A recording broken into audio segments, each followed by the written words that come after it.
Hay una filosofía argentina, un pensamiento riguroso acerca del lugar del hombre en la sociedad. Obras literarias como El Facundo, El Martín Fierro, El Matadero. Texto axial, fundamental, el plan revolucionario de operaciones de Mariano Moreno, Los muertos en Plaza de Mayo. El primer centenario se festeja bajo estado de sitio. Las cartas a Lavalle deciden el fusilamiento de Dorrego. No hay verdad que se resista frente a 2 pesos, moneda nacional.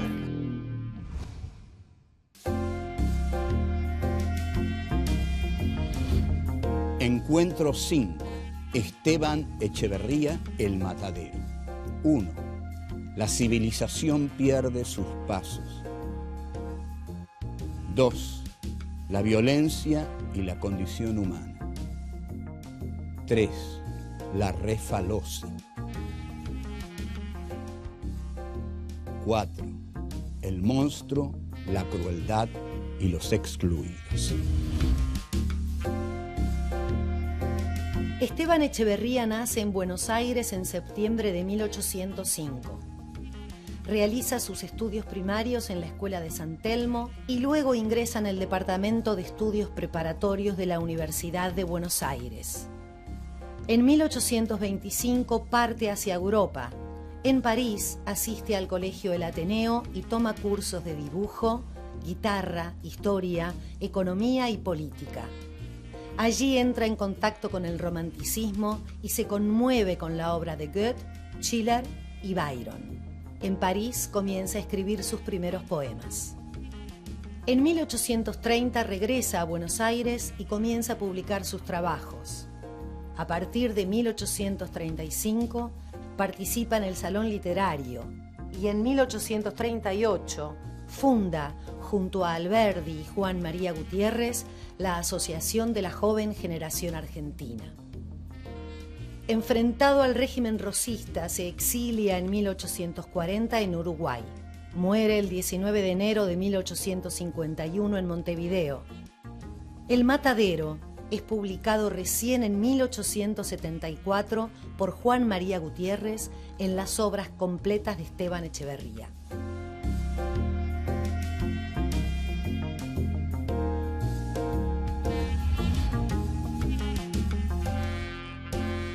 En 1835, don Juan Manuel de Rosas asume como gobernador de la provincia de Buenos Aires y asume también como el vengador de Juan Facundo Quiroga, que había sido asesinado en Barranca Yaco. A Facundo Quiroga le encuentran ensangrentada entre sus ropas la que es quizás el documento político más importante de don Juan Manuel de Rosas, que es la Carta de la Hacienda de Figueroa, que es una hacienda en la cual Rosas y Facundo se despiden y desde ahí Rosas le escribe la carta. En 1835, lo que estaba pasando en Buenos Aires en el ámbito intelectual era que se había creado en la librería de Marcos Sastre un salón literario.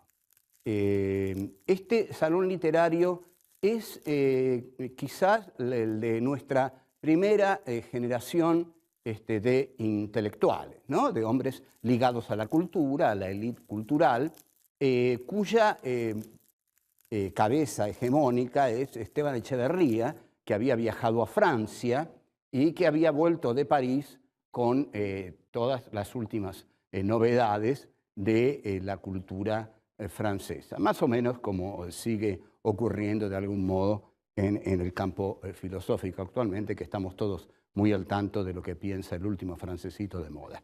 Pero bueno, ahí llega Echeverría y en el salón literario se reúnen Echeverría, Juan Bautista Alberdi, José María Gutiérrez, Marcos Sastre, y me importa decir algo sobre Juan Bautista Alberdi. No hay que recuperar solamente al Alberdi de las bases y el crimen de la guerra. Está el Alberdi del fragmento preliminar al estudio del derecho, en el cual Alberdi le ofrece a Rosas, notable, le ofrece a Rosas ser su ideólogo. Es el primer gran desajuste entre un intelectual y un líder de masas. Rosas no lee a Alberdi y Alberdi termina exiliándose en Montevideo. El que es realmente agresivo con Rosas es Esteban Echeverría. Echeverría, que había publicado La cautiva, escribe un cuento de una inusual brutalidad que recién en 1874 Juan María Gutiérrez, en las obras completas de Echeverría, habrá de publicar. Pero Echeverría lo escribe entre 1835 y 1840 y el cuento se llama El Matadero y trata de ser, por supuesto, un cuento propagandístico, un cuento militante, un cuento para herir a la tiranía de Rosas, que así era considerado el gobierno de Rosas por los unitarios que se habían exiliado en Montevideo. El texto de Echeverría, por supuesto, es trasladado, va de mano en mano entre amigos, porque no se puede publicar y también no se puede publicar porque es demasiado terrible. Quizás por eso Echeverría cargó tanto las tintas, porque era un texto secreto para leer entre exiliados. Lo que narra el cuento es el cuento perfecto de la diferencia entre los civilizados y los bárbaros. El cuento se llama El Matadero porque ocurre en el matadero, donde Echeverría hace una descripción de la gente que trabaja en el matadero, que es la gente del rosismo, la gente que adhiere a la figura del restaurador de las leyes, que así se le decía a Rosas, y la descripción que hace Echeverría de esta gente es de un desdén, de un racismo, de un clasismo impresionante. Digamos, pocas veces se ha visto considerar a la clase, digamos, plebeya como una clase ligada, identificada con la animalidad. Son animales, es decir, carnean animales y a la vez ellos son animales. Los faenadores del matadero son también reses, como lo son las reses que ellos carnean. Andan en charcos de barro, andan entre sangre. Bueno, es un horror el cuadro que traza Echeverría. En contraste con esto, en brutal contraste con esto, viene un hombre de la cultura, un hombre de la civilización, un hombre de la racionalidad. Este hombre es un joven unitario que ha tenido la desgracia de extraviar sus pasos y de entrar en el matadero. El esquema que tenemos aquí es que la civilización pierde sus pasos y entra en la barbarie. Este joven que viene en silla inglesa, que viene muy elegantemente vestido, que tiene modales exquisitos porque es de la alta sociedad, ¿no? de la burguesía más alta o de la oligarquía más concentrada de Buenos Aires, un culto, pierde sus pasos en el matadero y ahí es muy mal recibido. Es muy mal recibido porque todos los del matadero se dan cuenta que quien ha llegado es evidentemente un unitario. Y seguimos más adelante.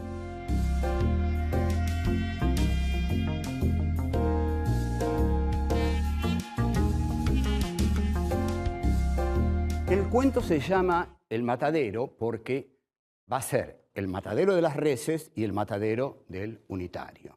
Todo a manos de esta turba salvaje que son los hombres que adhieren a don Juan Manuel de Rosas, el personaje odiado por los unitarios y muy especialmente por Esteban Echeverría. Bueno, entonces el unitario es visualizado por los hombres del matadero. Aquí ya se produce un encuentro brutal. Lo ven, bueno, y ven que es una especie, que es un joven, que en realidad muchos ilustradores lo ilustran como el propio Echeverría, que viene montado en una cabalgadura de silla inglesa.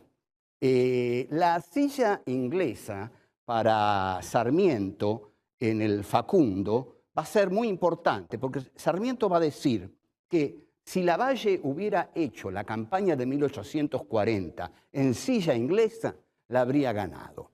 O sea, que estos elementos de la cultura europea son muy valorados por los hombres de la élite cultural de Buenos Aires. De modo que este joven unitario viene montado en silla inglesa. Y los del Matadero, que están comandados por un siniestro personaje que se llama Mata 7, apenas lo ven venir en silla inglesa, dicen, ahí viene un unitario. Ustedes noten la alegría que deben haber sentido los tipos del Matadero cuando se les viene un unitario, se les viene un juego, se les viene un tipo con el cual se van a divertir mucho.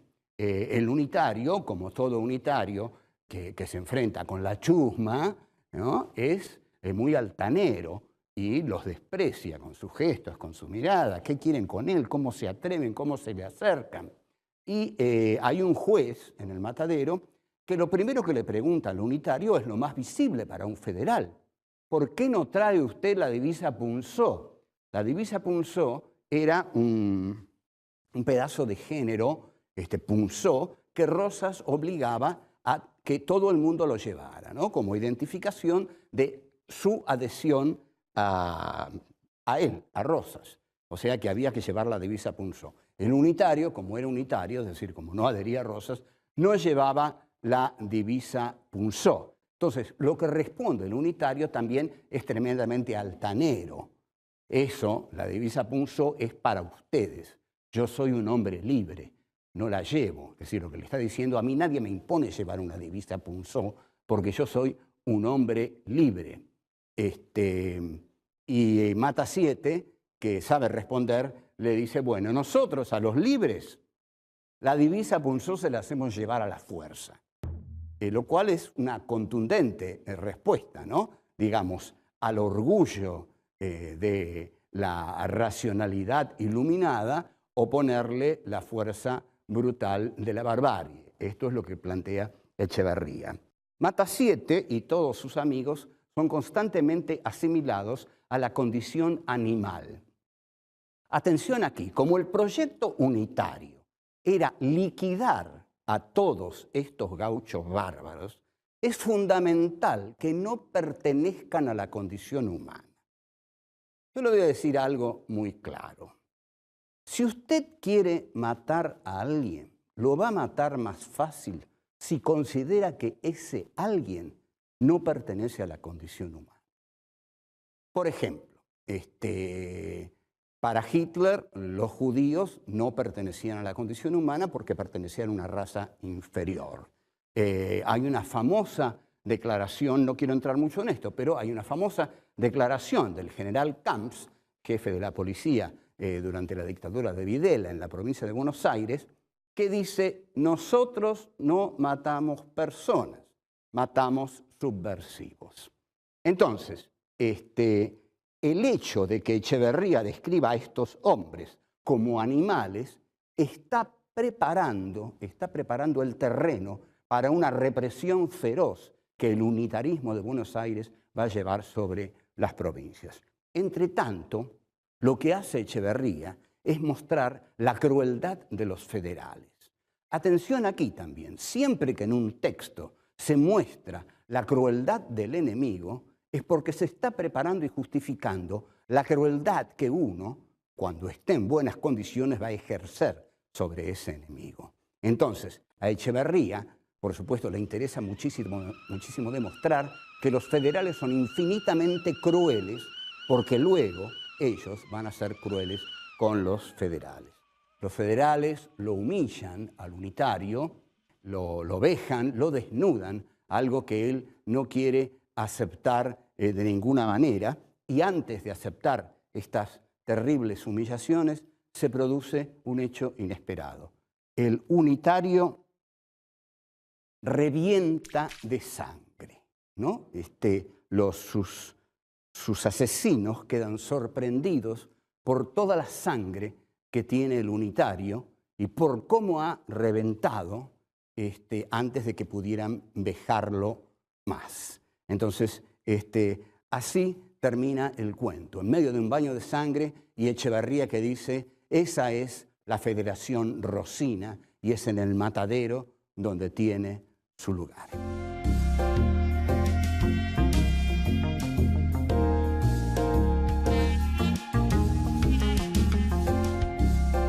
Otro texto absolutamente sangriento de la literatura argentina, que está muy unida a la historia argentina, porque la literatura argentina se ha hecho, sobre todo en el siglo XIX, siguiendo o expresando a los hechos políticos de la Argentina. Tanto es así que hay muchos unitarios que después de leer el Facundo de Sarmiento decían: ahora sabemos por qué luchamos. El texto que voy a comentar, que es también tremendamente sanguinario y que está en la línea del matadero, es La Refalosa de Hilario Ascasubi. Es un poema gauchesco con la característica que es un poema gauchesco escrito por un poeta unitario. En el matadero y en La Refalosa se va a basar un cuento de Adolfo Bioy Casares y Jorge Luis Borges, que escriben presumiblemente en Montevideo y que se llama La fiesta del monstruo.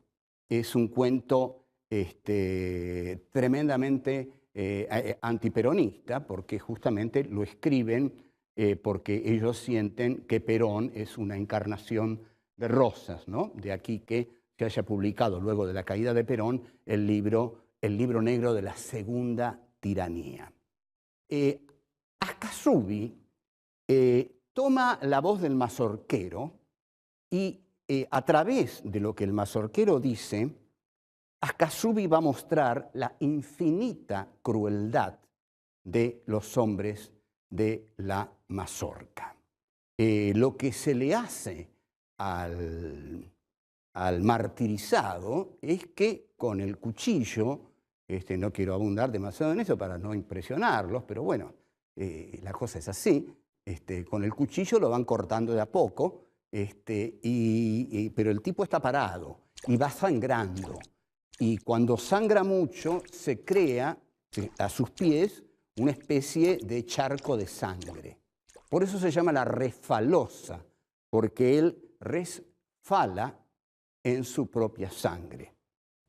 Hay una estrofa de Ascasubi que dice: ahí es donde empieza su aflicción, pero es su aflicción. Esta estrofa la ponen Borges y Bioy como acápite de La fiesta del monstruo. Ascasubi escribe: unitario que agarramos, lo amarramos y por atrás lo agarran los compañeros que empiezan a jugar con él, a jugar cruelmente con él, porque se trata de matarlo, pero antes de torturarlo.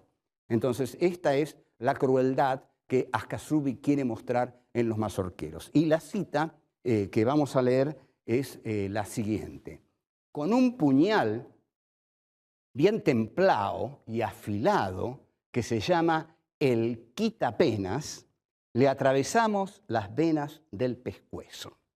Ustedes observen que el hallazgo de llamar al puñal el quitapenas, en verdad un puñal bien puede ser llamado el quitapenas, porque una vez que te clavan un puñal en la garganta, se te van todas las penas, digamos, que uno ya es la última pena. Vamos a otra cita. Larga sangre, la víctima, que es un gusto. O sea que al mazorquero le gusta mucho eso de verlo largar sangre. Y del susto entra a revolver los ojos. Esto es de una crueldad enorme, ¿no? La descripción de la pobre víctima que revuelve los ojos. En realidad no los revuelve, supongo, tanto del susto, sino de las heridas que está recibiendo. Cito de nuevo. De ahí se le cortan las orejas, barba, patilla y cejas. Los unitarios llevaban patilla. Y pelao lo dejamos arrumbao para que engorde algún chancho o carancho.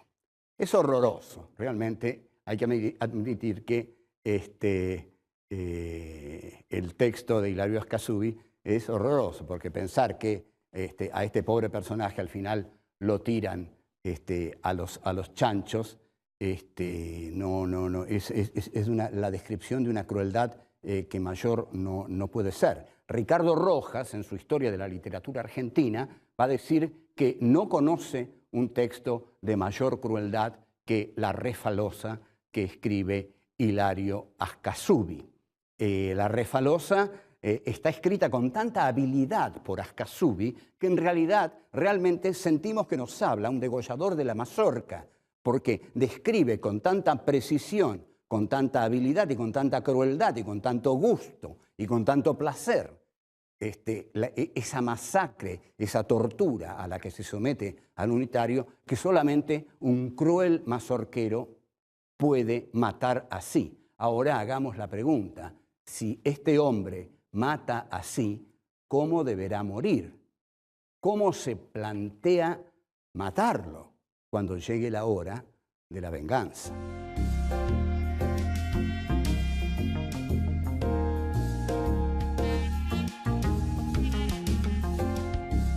La Refalosa y el matadero también es retomado por Bioy y Borges en el cuento La fiesta del monstruo.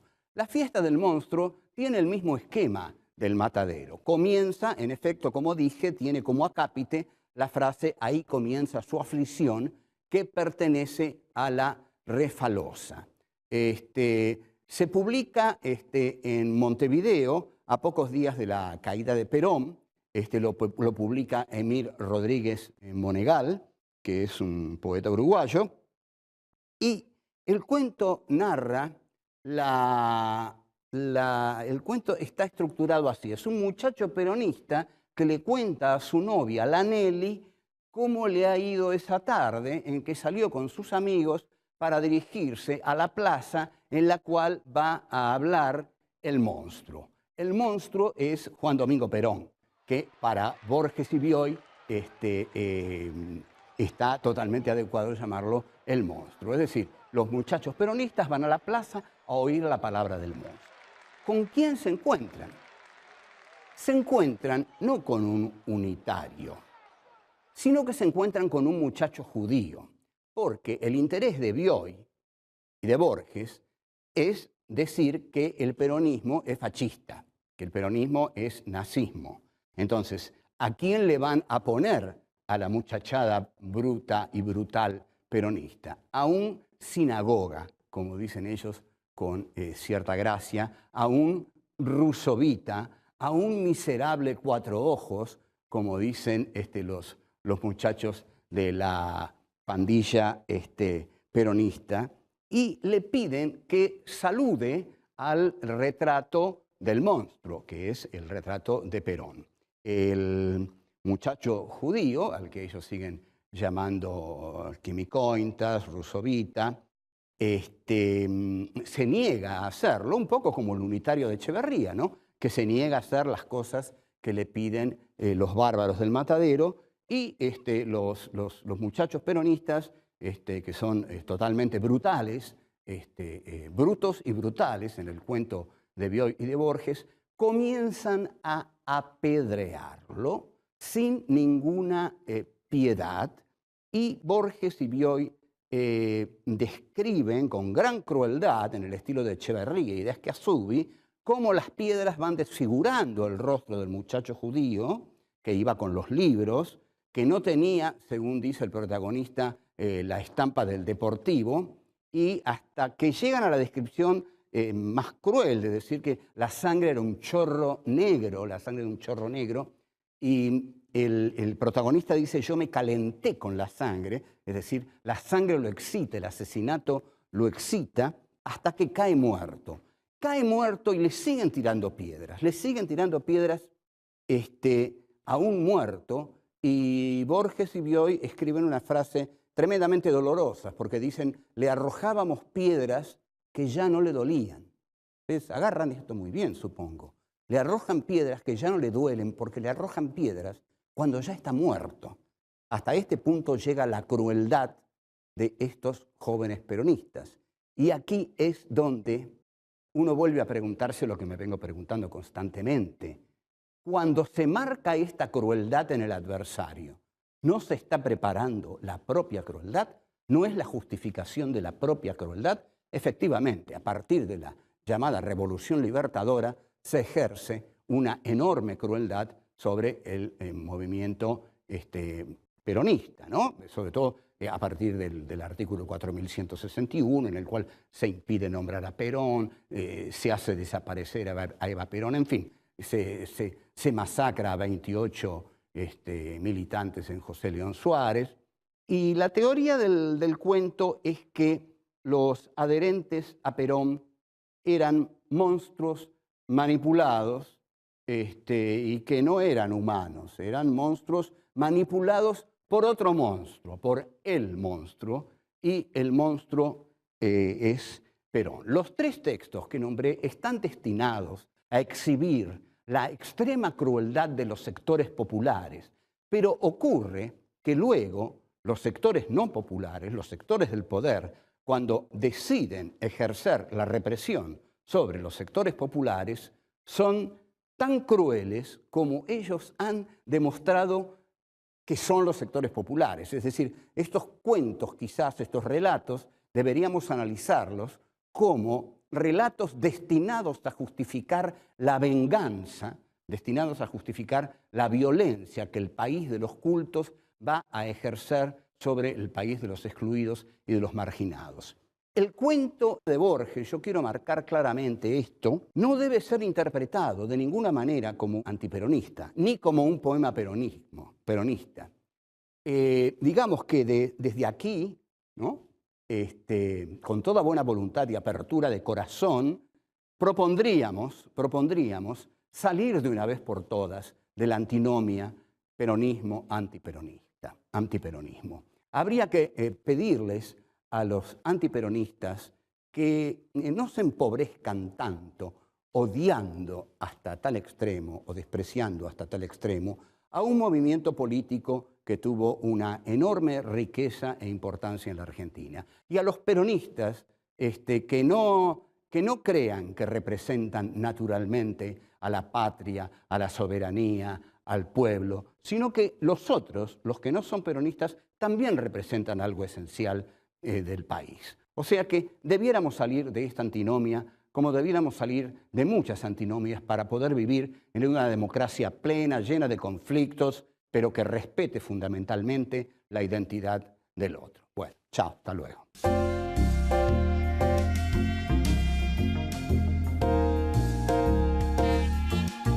El cuento se llama El Matadero porque va a ser el matadero de las reses y el matadero del unitario.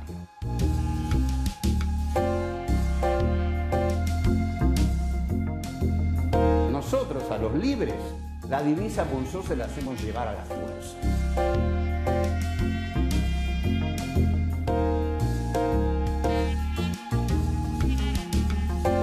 Con un puñal bien templado y afilado que se llama el quitapenas, le atravesamos las venas del pescuezo.